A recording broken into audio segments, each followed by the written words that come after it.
যুক্তরাষ্ট্রের নবনির্বাচিত president Donald ট্রাম্পের প্রশাসনে যোগ দিচ্ছেন ইলন মাস্ক এবং বিবেক রামাস্বামী। তারা দুজন নতুন ডিপার্টমেন্ট অব গভর্নমেন্ট এফিসিয়েন্সির নেতৃত্ব দেবেন। গতকালই ঘোষণা দেন ট্রাম্প। গাড়ি নির্মাতা প্রতিষ্ঠান টেসলা এবং সামাজিক যোগাযোগ মাধ্যম এক্স এর মালিক বিশ্বের অন্যতম শীর্ষ ধনী ইলন মাস্ক। ট্রাম্পের অত্যন্ত ঘনিষ্ঠ হিসেবে পরিচিত তিনি। ট্রাম্পের নির্বাচনী প্রচারে বড় অঙ্কের অনুদান দিয়েছিলেন মাস্ক। ভারতীয় বংশোদ্ভূত বিবেক রামাস্বামী প্রযুক্তি খাতের উদ্যোক্তা, অধিকার কর্মী এবং বিনিয়োগকারী। যুক্তরাষ্ট্রের এবারের প্রেসিডেন্ট নির্বাচনে রিপাবলিকান পার্টি থেকে প্রার্থী হতে চেয়েছিলেন। পরে প্রাথমিক বাছাইয়ে হেরে ট্রাম্পকে সমর্থন দিয়ে সরে দাঁড়ান বিবেক। নতুন ডিপার্টমেন্ট অব গভর্নমেন্ট এফিসিয়েন্সির কাজ আসলে কি হবে সেটা নিয়ে প্রশ্ন রয়েই গেছে। কিংবা এ কাজ ইলন মাস্ক এবং বিবেক রামাস্বামীর স্বার্থের সংজ্ঞা দেখা দেবে কিনা, সেসব নিয়েও নানা আলোচনা চলছে।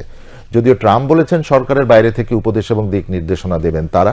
এদিকে ফক্স নিউজের উপস্থাপক এবং সাবেক সেনা সদস্য পিট হেগসেথকে প্রতিরক্ষামন্ত্রী এবং জন র্যাডক্লিফকে জাতীয় গোয়েন্দা দপ্তরের পরিচালক হিসেবে মনোনীত করেছেন ট্রাম্প।